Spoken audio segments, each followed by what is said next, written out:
What's happening, YouTube? It's Simon466cards, and today we're going to ask a really important question regarding the rumor you see on your screen. The rumor making the rounds this week in the hobby was that GameStop is going to buy PSA, or more likely Collectors, which owns PSA. It's a fun rumor. In fact, I made a video 6 months ago explaining why this was unlikely to happen.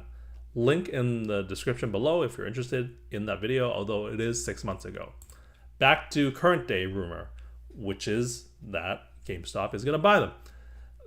The problem with this rumor is that nobody, and I mean nobody, who is pushing this rumor as likely to happen, possibly happening, has bothered to try to explain the most fundamentally important question that would lead to the sale, which is, why exactly is Nat Turner wanting to sell at this specific point in time? Let's take a step back. Let's go back to the original sale, and we will then see why Nat is the one and only decision maker.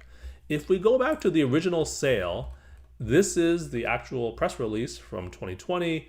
It says here, the investor group is led by entrepreneur and sports card collector Nat Turner, D1 Capital Partners, and Cohen Private Ventures.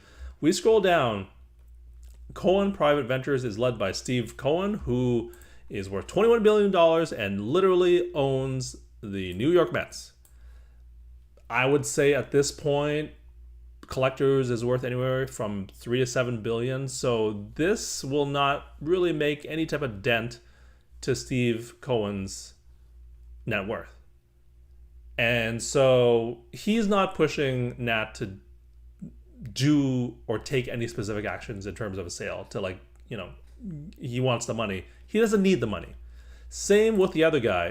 The other guy is Dan Sundin. He's worth, if you look here, 2.6, 2.9 billion. He's not going to be the money man. It's going to be Steve who's the money man, and Steve probably doesn't care that much about this.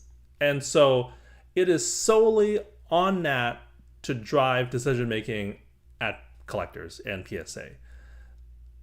And so again, I ask, why is Nat selling? And I have 4 theories that I came up with. If you have others, feel free to share them in the description or in the comment section below. The first one is Nat Turner needs the money. For what? I don't know. And here's the thing. Here's an article about Nat Turner. He's already sold 2 companies. The first was an $80 million deal to Google with his business partner in 2010. And then I believe this article is from 2018.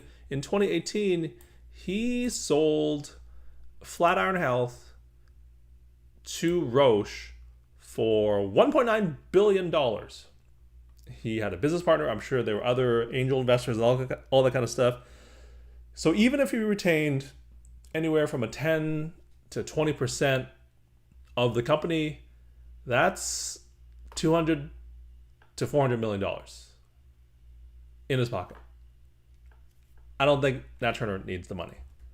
All right, so I think we can safely throw that out the window.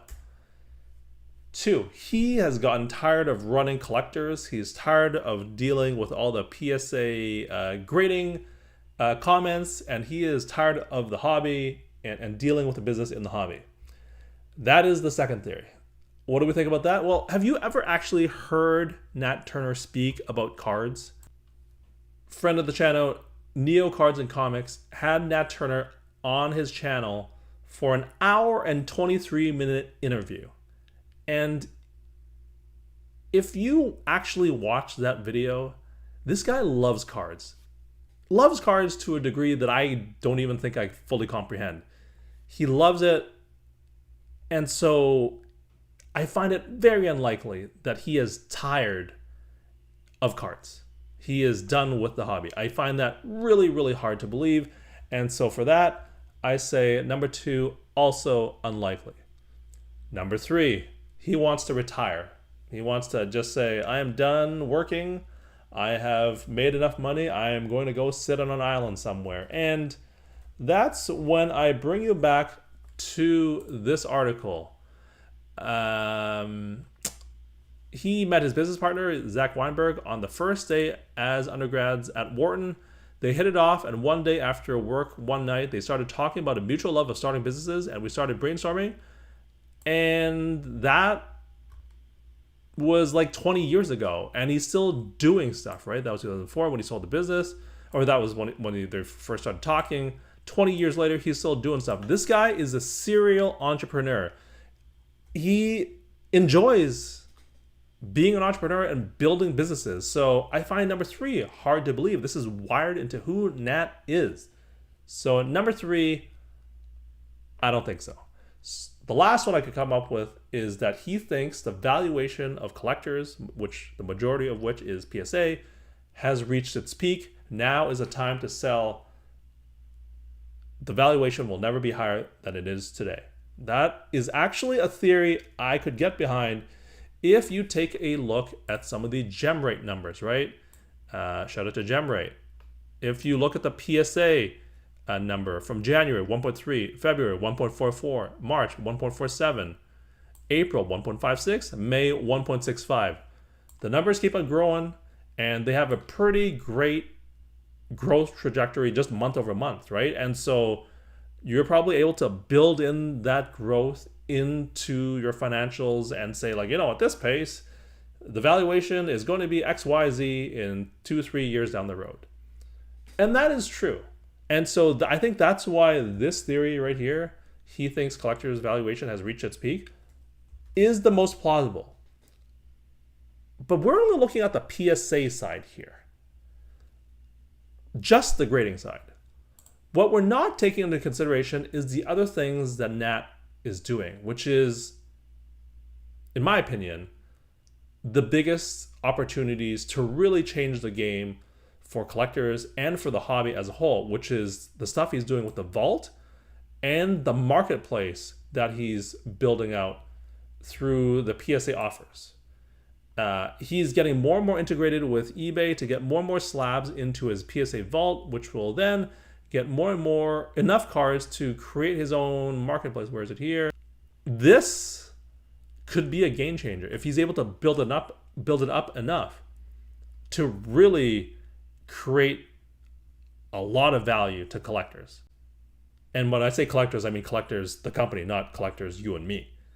This creating a marketplace that, maybe not quite the size of eBay, but could be its own ecosystem is and could be a real big driver of value to collectors, the company. And so that's also why I don't think collector's valuation has reached its peak, because there's so much more potential to be had in PSA offers and the marketplace, and also the PSA vault that is integrated with eBay.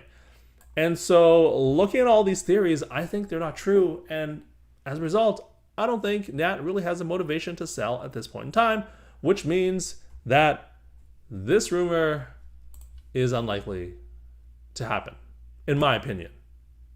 Feel free, if a sale happens in the next 3 months, to tell me that I'm wrong. I should say that Nat Turner has also denied these rumors, although, to be fair, he would have to deny them no matter what, because GameStop is a publicly traded company. I'm sure if he is in negotiations right now, he'd have to sign an NDA, because otherwise it is basically insider trading and insider information. So those are my thoughts on why the most fundamental question to this potential sale of PSA and collectors to GameStop has not been answered. Why would Nat sell? Explain that to me in the comment section down below, and then maybe I will believe that this is the thing that's going to happen. Thank you as always for listening and watching. I'll talk to you all soon. Cheers.